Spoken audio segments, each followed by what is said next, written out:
உலகம் வேகமாக முன்னேறி கொண்டிருக்கின்ற இந்த காலகட்டத்திலே தொழில்நுட்பங்கள் மிக வேகமாக மாறி வருகின்ற இந்த சூழலிலே நாளொரு மேனியும் பொழுதொரு வண்ணமுமாக நம்முடைய தேவைகள் மாறிக்கொண்டு வருகின்ற இந்த நேரத்திலே மனிதனுடைய அறிவாற்றல் பெரியதா அல்லது செயற்கை அறிவினுடைய ஆற்றல் பெரியதா என்று போட்டியிட்டு நாம் முன்னேறி கொண்டிருக்கின்ற இந்த காலகட்டத்திலே எங்களுடைய சிஎஸ்ஐஆர் குழுமமும் எங்களது நூற்றாண்டை நோக்கிய பயணத்திலே சில முக்கியமான இலக்குகளை நாங்கள் தொடுவதாக எங்களை நாங்களே நிர்பந்தித்துக் கொண்டுள்ளோம். எந்தெந்த துறைகளில் எல்லாம் நாங்கள் சாதிக்க முடியும் என்று நினைத்து பார்த்தபொழுது இந்த நாட்டினுடைய மேலாண்மைக்காக நாம் எப்பொழுதும் சொல்வதைப் போல உணவிலே மேலாண்மை, நீரிலே மேலாண்மை, சுகாதாரத்திலே மேலாண்மை, பாதுகாப்பிலே மேலாண்மை, எனர்ஜி என்று சொல்லப்படுகின்ற ஆற்றல் மேலாண்மை, இந்த 5 மேலாண்மைகளிலுமே எங்களுடைய சிஎஸ்ஐஆர் குழுமம் எங்களுடைய நூற்றாண்டை நோக்கிய பயணத்திலே மிக குறிப்பிட்ட இலக்குகளை தொடுவதற்கான படிகளை நாங்கள் ஏற்கனவே தயாரித்து விட்டோம்.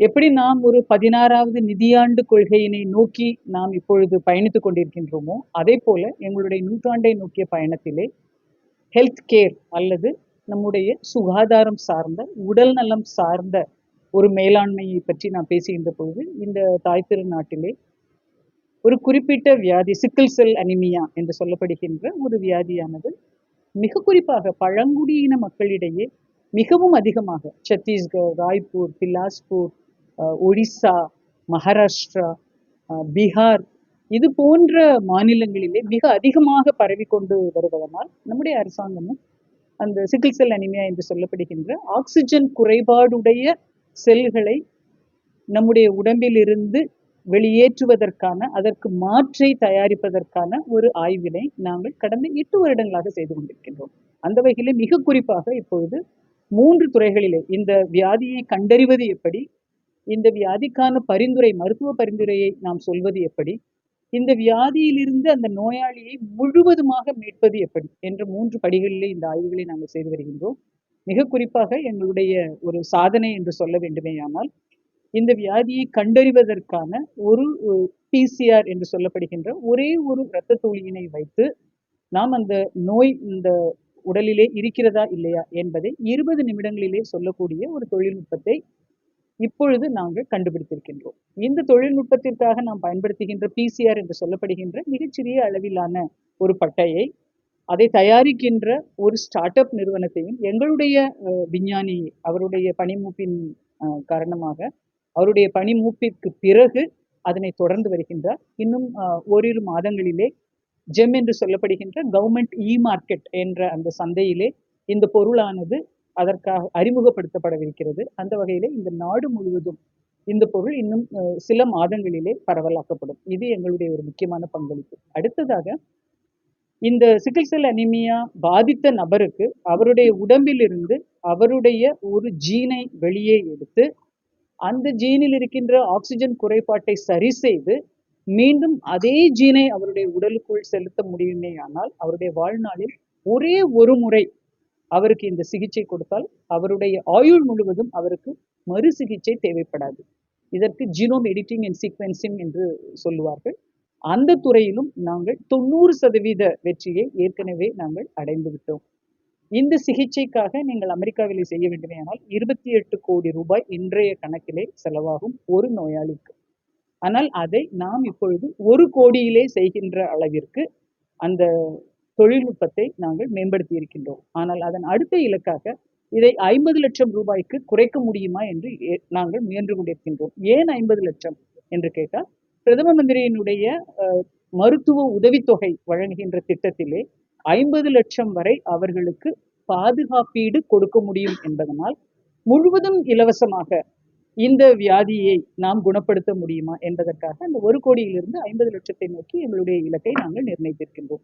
இது ஒன்று. அடுத்ததாக நம்முடைய ஆற்றல் மேலாண்மை என்று எடுத்துக்கொண்டால் நாம் இதுவரை பேசியதை போல மேடையிலே பேசியதை போல அது ஹைட்ரஜனாக இருந்தாலும் சரி, பசுமை ஹைட்ரஜனாக இருந்தாலும் சரி, கழிவு நீரிலிருந்து வருகின்ற ஹைட்ரஜனாக இருந்தாலும் சரி, ஃபியூவல் செல் என்று சொல்லப்படுகின்ற தொழில்நுட்பமாக இருந்தாலும் சரி, ஐசி என்ஜின் என்று சொல்லப்படுகின்ற பழைய தொழில்நுட்பமும் ஹைட்ரஜன் என்ற புதிய தொழில்நுட்பமும் மரபுசாரா மரபு சார்ந்த எரிபொருள் இரண்டும் கலந்த கலவையிலான ஒரு வாகனங்களை இயக்குகின்ற தொழில்நுட்பத்திலும் நாங்கள் மிக முக்கியமான படிநிலைகளை இப்பொழுது கடந்து கொண்டிருக்கின்றோம்.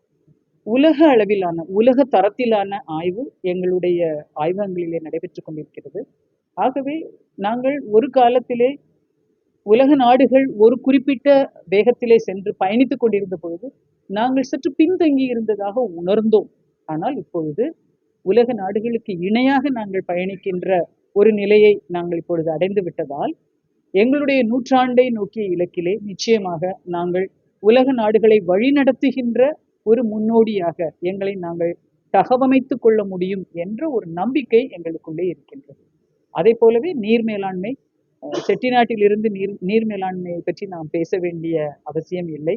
ஏனால் உலகத்திற்கே நீர் மேலாண்மையை கற்றுக் கொடுத்த ஒரு பரம்பரை நம்முடைய செட்டிநாட்டு பரம்பரை. ஆனாலும் கூட உலக அளவிலே ஒரு நாட்டிலே, பரந்துபட்ட இந்திய நாட்டிலே ஒரு நீர் மேலாண்மையை எப்படி அறிவியல் பூர்வமாக நாம் எடுத்து செல்ல முடியும் என்பதற்கான பாலிசி என்று சொல்லப்படுகின்ற கொள்கை விளக்கங்களை வடிவமைக்கின்ற பணியிலும் நாங்கள் எங்களை ஈடுபடுத்திக் கொண்டிருக்கின்றோம். மிக குறிப்பாக நான் சொல்ல வேண்டுமேயானால், எங்களுடைய ஆய்வகங்கள் எல்லா இடங்களில் இருந்தாலும் தமிழ்நாட்டை பற்றி நீங்கள் சொல்லவில்லையே என்று கேட்கலாம். நம்முடைய ராமநாதபுரத்திற்கு அருகே மண்டபத்திலே நாங்கள் சீவீடு என்று சொல்லப்படுகின்ற கடற்பாசியை வளர்க்கின்ற அந்த ஒரு தொழில் யுக்தியை அங்கு இருக்கின்ற மிக குறிப்பாக மீனவ இனத்தை சார்ந்த பெண்களுக்கு நாங்கள் எப்பொழுதும் பயிற்சியாக செய்து கொண்டிருக்கின்றோம்.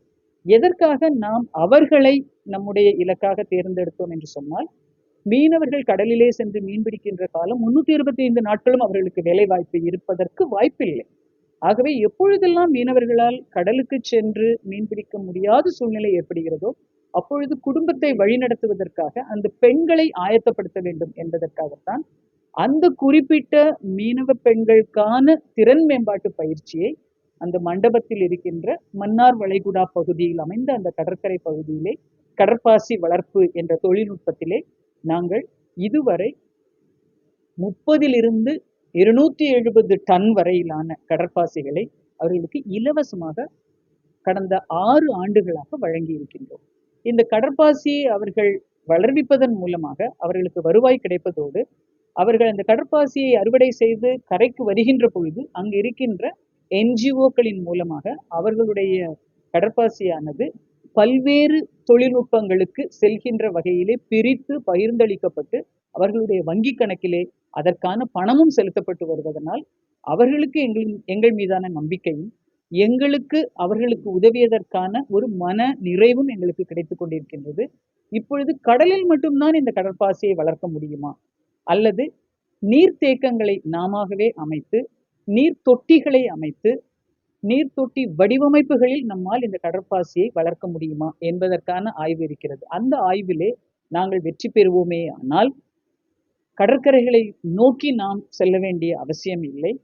ஒவ்வொருவரும் அவரவருடைய இருப்பிடங்களுக்கு அருகிலேயே, எப்படி வங்கதேசத்திலே ஒவ்வொரு வீட்டிற்கு அருகிலேயும் அவர்கள் ஒரு நீர்த்தேக்கத்தை அமைத்து அந்த மீனை வளர்த்து அந்த மீனையே அவருடைய உணவாக கொள்வதை வழக்கமாக கொண்டிருக்கின்றார்களோ, அதே போல நாம் ஒவ்வொருவரும் நம்முடைய வீட்டிலே ஒரு நீர் தொட்டி, ஒரு நீர்த்தேக்கத்தை வடிவமைத்து அங்கே இந்த கடற்பாசியை வளர்த்து கடற்பாசியை உணவாக ஏற்பதோடு மட்டுமல்லாமல் கடற்பாசியை சந்தைக்கு கொடுப்பதன் மூலமாக கடற்பாசி தொடர்புடைய மனித உணவு, கால்நடை தீவனங்கள் மற்றும் அந்த தாவரங்களினுடைய வளர்ச்சிக்கு உதவுகின்ற ஒரு மிக குறிப்பான ஸ்டிமுலண்ட் என்று சொல்லப்படுகின்ற ஒரு ரசாயன பொருளாகவும் நாம் மாற்றுகின்ற 5 விதமான தொழில்நுட்பங்களின் மூலமாக நம்மால் வருவாயை பெருக்க முடியும். ஆகவே ஒவ்வொரு துறைகளிலும், பாதுகாப்பு சார்ந்த துறைகளிலே நான் குறிப்பிட்டு சொல்ல வேண்டுமேயானால் அது நம்முடைய சந்திராயனாக இருந்தாலும் சரி, நம்மளுடைய ஆக்சியான் 4 மிஷன் என்று சொல்லப்படுகின்ற சேட்டலைட் என்று சொல்லுகின்ற செயற்கைக்கோள்களை விண்ணுக்கு அனுப்புகின்ற இந்த முயற்சிகளிலும் கூட எங்களுடைய ஆய்வகங்கள்